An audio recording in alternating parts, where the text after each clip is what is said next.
Let us say one important problem, that is design a quarter joint to support a load of 6 kN.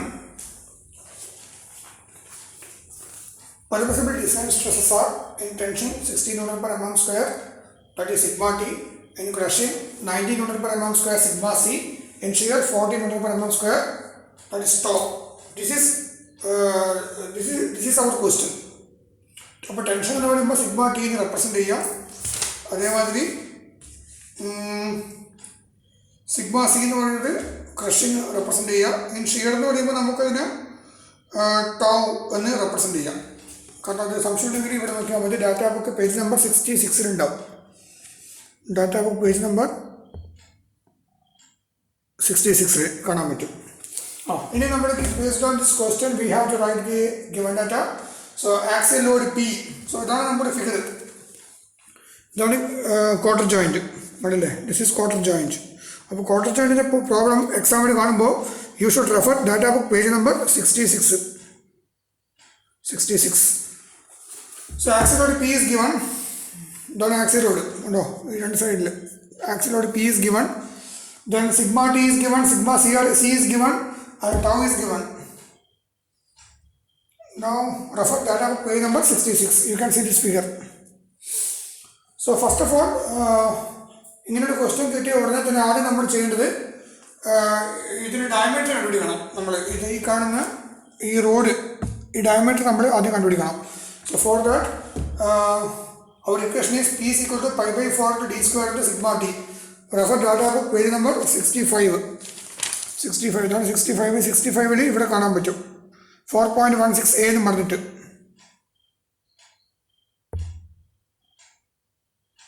4.16a.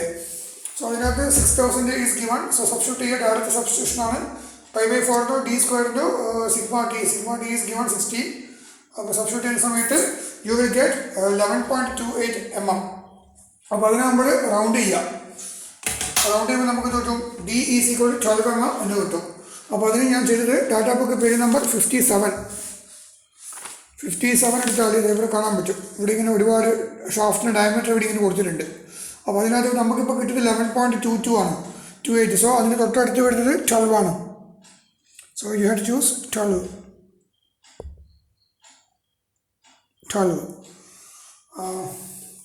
Next 12 കിട്ടിയതിന് ശേഷം again you have to go back to page number 65. now first equation നമ്മൾ choose ചെയ്തു. ഇനി അടുത്തത് second equation choose ചെയ്യാം. അപ്പോൾ ഇത് ഓരോ ഇക്വേഷൻ ചൂസ് ചെയ്യുന്ന സമയത്ത് ഇതിന് ലെഫ്റ്റ് സൈഡ് ഇവിടെ എഴുതിയിട്ടുള്ള ഓരോ കാര്യങ്ങളുണ്ട്. അത് കൃത്യമായിട്ട് നിങ്ങളുടെ എക്സാം സമയത്ത് ആൻസർ ഷീറ്റ് എഴുതണം. എനിക്കിത് പറയാൻ ടൈമില്ല, അതുകൊണ്ട് ഞാൻ ഇക്വേഷൻ മാത്രം പറഞ്ഞിട്ട് പോവുക. So next P is equal to T1 into D into sigma C. Data book page number 65 equation number 4.16b ഇവിടെ കാണാൻ പറ്റും. അപ്പോൾ അതിനകത്ത് D1 is equal to എന്താണ് ഇക്വേഷൻ D1. അപ്പോൾ ഇവിടെ ഇപ്പോൾ 6000 നമുക്ക് അറിയാം, പക്ഷേ D1 എന്ന് പറയുന്നത് നമുക്കറിയില്ല, T അറിയില്ല, സിഗ്മ സിയും അറിയില്ല. അപ്പോൾ ഇവിടെ ഇപ്പം നമ്മൾ ചെയ്യുന്നത് D1 is equal to 1.25 into D എന്നൊരു ഇക്വേഷൻ ഉണ്ട്. കാരണം D1 അറിയില്ല, അപ്പോൾ D കണ്ടുപിടിക്കണം. ആ D കണ്ടുപിടിക്കണമെങ്കിൽ again you have to refer data book page number 66 ഇവിടെ ടേബിൾ കാണാൻ പറ്റും. ഈ ടേബിൾ നോക്കുക. D1 is equal to 1.25 times D ഉണ്ട്. ആ D1 1.25 times D1 മൾട്ടിപ്ലൈ ചെയ്യുമ്പോൾ 15 mm കിട്ടും. 15 mm. അപ്പോൾ ഇവിടെ നോക്കിയാൽ മതി. So this is D1. അതാണ് D1. അപ്പോൾ D എന്ന് പറയുന്നത് D1 ആയിട്ട് കമ്പയർ ചെയ്യുകയാണെങ്കിൽ size of the D1 is greater than D. So ഇവിടെ D1 എന്ന് പറയുന്നത് നമുക്കെന്തോ 15 mm കിട്ടിയത്. അപ്പോൾ ഡാറ്റാ ബുക്കിൽ നമ്മൾ നോക്കൂ. ഡാറ്റാ ബുക്ക് പേജ് നമ്പർ നമ്മൾ നേരത്തെ പറഞ്ഞ 57 പോയാൽ നമുക്ക് go back to page number 57. Here 14 കഴിഞ്ഞതിന് ശേഷം വരുന്ന സ്റ്റാൻഡേർഡ് ഡയമീറ്റർ എന്ന് പറയുന്നത് 16 ആണ് വരുന്നത്. 16. അപ്പോൾ അതുകൊണ്ട് നമുക്ക് എന്ത് ചെയ്യാം, നമ്മൾ നെക്സ്റ്റ് വേണം ഡയമീറ്റർ ഓഫ് ദി റോഡ് ഉണ്ട്.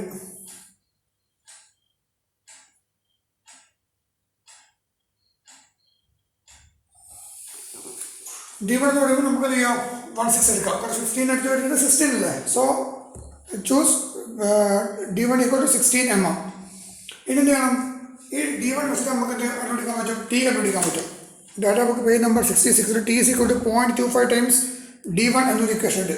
ആ 0.25നെ എന്തുകൊണ്ട് മൾട്ടിപ്ലൈ ചെയ്യണം? ഈ 16 കൊണ്ട് മൾട്ടിപ്ലൈ ചെയ്താൽ നമുക്ക് എന്ത് കിട്ടും? 4 മില്ലിമീറ്റർ എന്ന് പറഞ്ഞൊരു ആൻസർ കിട്ടും. ഇനി എന്ത് ചെയ്യണം? ഇതിനോട് ഇവിടെ സബ്സ്റ്റിറ്റ്യൂട്ട് ചെയ്യാം. 6000 is equal to 16 into 4 into sigma C. അപ്പോൾ അതിൽ നിന്ന് സിഗ്മ സി കണ്ടുപിടിക്കുക. ആ സിഗ്മ സിനെ നമ്മൾ ഈ സിഗ്മ സിയായിട്ട് കമ്പയർ ചെയ്യാം. സോ ഇതിനെ പറയും ഇൻഡ്യൂസ്ഡ് ക്രഷിംഗ് സ്ട്രെസ് എന്ന് പറയും. ഇത് allowable crushing stress. So here induced crushing stress is greater than allowable crushing stress. Therefore the design is not safe. അപ്പോൾ സേഫ് അല്ല. ഇനി നമ്മൾ ഡിസൈൻ സേഫ് ആക്കണമെങ്കിൽ എന്ത് വേണം? We should increase the value of D. ഡിയുടെ വാല്യൂ നമ്മൾ കൂട്ടാം. We should increase the value of d1. d1 ആണ് പ്രശ്നം തന്നെ. സോ d1 ആണ് കൂട്ടുന്നത്. So for that again refer data book page number 57. Page number 57ലേക്ക് വരിക. പേജ് നമ്പർ 57 നോക്കൂ. നമ്മളിപ്പോൾ അടുത്തത് ഈ d1 കഴിഞ്ഞിട്ടാകുമ്പോൾ d1 is equal to വന്നത് ഇപ്പോൾ എത്രയാണ്? 16 ആണ്. അപ്പോൾ 16 തൊട്ടടുത്തത് എത്ര വരിക? 18. So then again t is equal to 0.25 times d1. അത് ഇവിടെ സബ്സ്റ്റിറ്റ്യൂട്ട് ചെയ്യുക. 0.25 into d1. So you will get the value of 4.5 millimeter.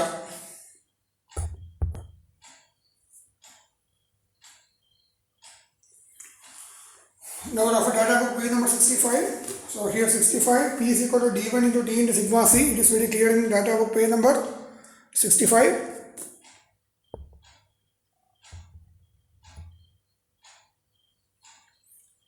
So 6000 is equal to 18 into 4.5 into sigma c. So from the sigma c is equal to 74.07 Newton per mm square.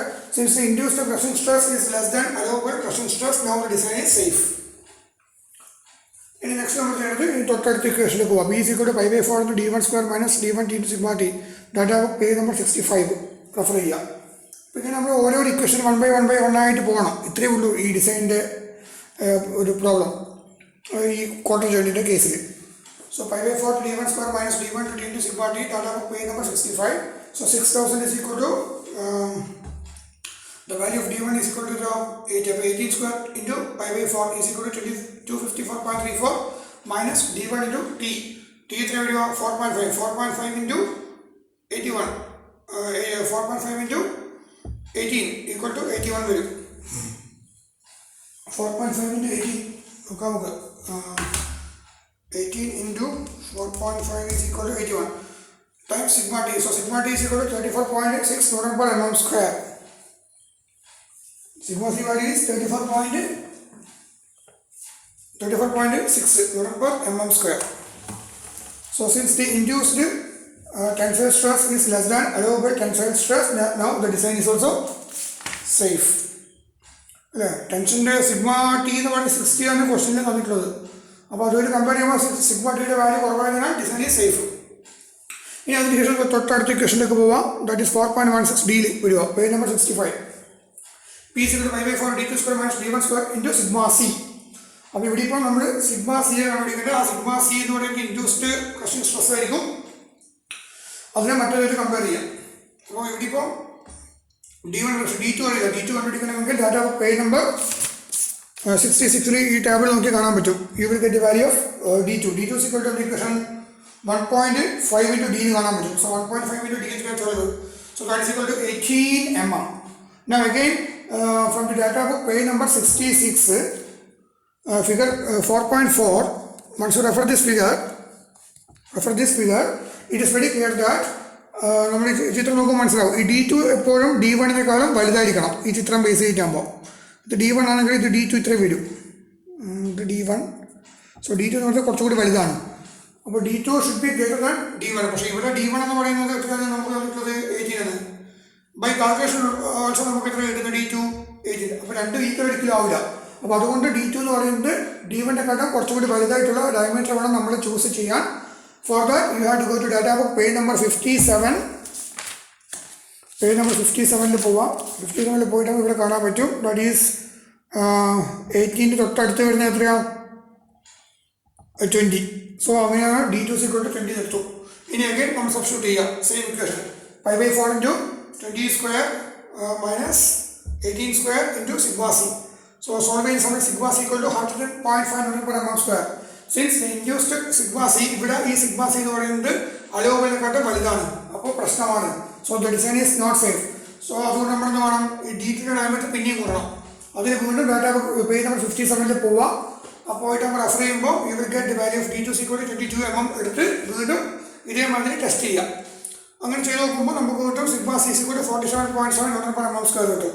So the value of sigma c എന്ന് പറയുന്നത്, that is induced sigma c എന്ന് പറയുന്നതാണ് less than allowable sigma c, therefore the design is safe. ഇത് ഇനി നമ്മൾ next അടുത്ത വേയിലേക്ക് പോവാം. Now here p is equal to pi into d1 t1 tau, data book page number 66. So from this t1 is equal to 0.50 into d, ഒരു equation ഉണ്ട് data ബുക്കിൽ page number data book page number 66 t1 equation കാണാൻ പറ്റും. അതിനകത്ത് നിന്ന് നമുക്ക് to കണ്ടുപിടിക്കാൻ പറ്റും. Since induced shear stress is less than allowable shear stress, therefore the design is safe. ഇനി അതിനുശേഷം next page number 67 design of socket കാണാൻ പറ്റും, ബി എന്ന് പറഞ്ഞിട്ട്. അപ്പോൾ അതിൽ തൊട്ട് ആദ്യം ഇക്വേഷൻ കൺസിഡർ ചെയ്യുക. P equal to equations page number 67. So 6000 is equal to pi by 4 equals 0.785 into d1 square minus d small d1 is given. So 324 minus of bracket d1 minus 18 into t is equal to 4.5. T means thickness of the quarter thickness into sigma t. അപ്പോൾ capital d1 is equal to എന്താണ് 1.75 into small d ആണ്. That is data നമുക്ക് കാണാൻ പറ്റും. Page number 66 figure 4.4 refer ചെയ്യണം. Data book page number 66 point ഈ equation കാണാൻ പറ്റും. ഇനി നമ്മൾ data book page number 66 figure 4.4 നോക്കുമ്പോൾ ഈ d1ഉം ക്യാപിറ്റൽ d1ഉം സ്മോൾ d2 നമ്മൾ വെറുതെ കമ്പയർ ചെയ്യുകയാണെങ്കിൽ നമുക്ക് ഓൾറെഡി സ്മോൾ d ആണ് ഏറ്റവും ചെറുത്. അതിനെക്കാളും കുറച്ചും കൂടി വലുത് സ്മോൾ d1, അതിലും വലുത് സ്മോൾ d2, അതിനേക്കാളും വലുതായിട്ട് വരണം ക്യാപിറ്റൽ d1 വരാം. അപ്പോൾ ക്യാപിറ്റൽ d1ഉം d2 കമ്പയർ ചെയ്യുമ്പോൾ d1 എപ്പോഴും വലുതായിരിക്കണം. ഇനി ഇൻ കേസ് d1 ചെറുതാണെങ്കിൽ നമ്മൾ ഡാറ്റ ബുക്കിൽ റെഫർ ചെയ്തിട്ട് ഡയമീറ്റർ കൂട്ടണം. അപ്പോൾ ഇവിടെ d1 is equal to 1.75 times small d. അതൊരു ഇക്വേഷൻ ഉണ്ട് ഡാറ്റ ബുക്ക് പേജ് നമ്പർ 66. അപ്പോൾ 21 മില്ലിമീറ്റർ കിട്ടി. പക്ഷേ ഈ d1ഉം അതേപോലെ സ്മോൾ d2 നമ്മൾ കമ്പയർ ചെയ്യുമ്പോൾ നമുക്ക് ഇപ്പോൾ എന്താ മനസ്സിലായെന്ന് വിചാരിച്ചാൽ d1 ചെറുതും സ്മോൾ d2 വലുതുമായിട്ടാണ് വന്നത്. അപ്പോൾ നമ്മൾ എന്താ പറയുക, so we have to increase the value of capital d1. For that refer data book page number 57. അപ്പോൾ d1 21 ആകുമ്പോൾ അതിന് തൊട്ടടുത്ത വാല്യൂ നോക്കുക. അത് വരിക 21 കഴിഞ്ഞാകുമ്പോൾ 21 കഴിഞ്ഞാൽ 22 ആവില്ല. പക്ഷേ 22 ആയാലും ശരിയാവില്ല, കാരണം 22 എന്ന് പറയുന്നത് സ്മോൾ d2 ഡയമീറ്റർ ആണ്. അപ്പോൾ അതിന് വലുതായിരിക്കണം. പിന്നെ നെക്സ്റ്റ് വരുന്നത് സ്മോൾ 25 ആണ് ഡാറ്റ ബുക്കിൽ പേജ് നമ്പർ 57 നോക്കിയാൽ 25. അപ്പോൾ 25 എന്ന് പറയുന്നത് വാല്യൂ d1 എടുക്കുക, സബ്സ്റ്റിറ്റ്യൂട്ട് ചെയ്യുക. സബ്സ്റ്റിറ്റ്യൂട്ട് ചെയ്യുന്ന സമയത്ത് sigma T is equal to 29.3 Newton per mm square വരുന്നു. So since the induced sigma t is less than sigma t allowable, therefore the design is safe. Okay, next page number 67 അടുത്ത equation നോക്കുക. p is equal to d minus d minus equal to t into sigma c. അപ്പോൾ ഞാൻ already പറഞ്ഞിട്ടുണ്ട് ഈ equation ഞാൻ എഴുതുമ്പോൾ നിങ്ങൾ എക്സാമിന് എഴുതുന്ന സമയത്ത് ഈ ഇക്വേഷൻ എഴുതുമ്പോൾ ഇതിൻ്റെ ലെഫ്റ്റ് സൈഡിൽ എന്താണോ പറഞ്ഞിരിക്കുന്നത് അതും കൂടി ചേർക്കണം. ഇപ്പോൾ ഇവിടെ ഇപ്പോൾ the resistance of cotter and socket and to crushing എന്ന് പറഞ്ഞിട്ട് വേണം നിങ്ങൾ ഈ p is equal to equation എഴുതാൻ. ഇനി ഇതിലിപ്പോൾ നമ്മൾ നോക്കുകയാണെങ്കിൽ ഇവിടെ ഇപ്പം ക്യാപിറ്റൽ ഡിൻ്റെ കാര്യം നമുക്കറിയില്ല. അപ്പോൾ ക്യാപിറ്റൽ ഡി എന്ന് പറയുന്നത് data book page number 66 figure 4.4 നമ്മൾ നോക്കുമ്പോൾ നമുക്ക് ക്ലിയർ ആയിട്ട് മനസ്സിലാവും ക്യാപിറ്റൽ ഡി എന്ന് പറയുന്നത് ഏറ്റവും വലിയൊരു വാല്യൂ ആണ്. അപ്പോൾ d is equal to 2 times d1 ആണ്. അപ്പോൾ 36 വരും. ഇത് data book page number 66 equation ഉണ്ട്. അപ്പോൾ 6000 is equal to data substitution. So sigma c equal to 74.07 Newton per mm square. So here sigma c induced is less than sigma c allowable, therefore the design is safe. And next design of quarter.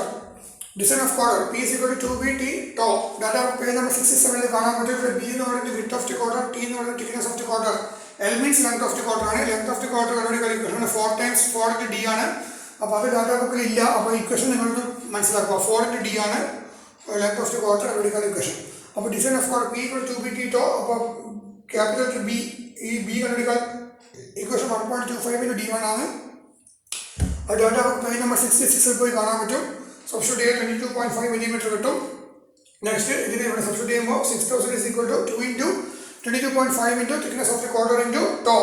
So tau is equal to 29.62 Newton per mm square. Since the induced shear stress is less than allowed shear stress, therefore the design is safe.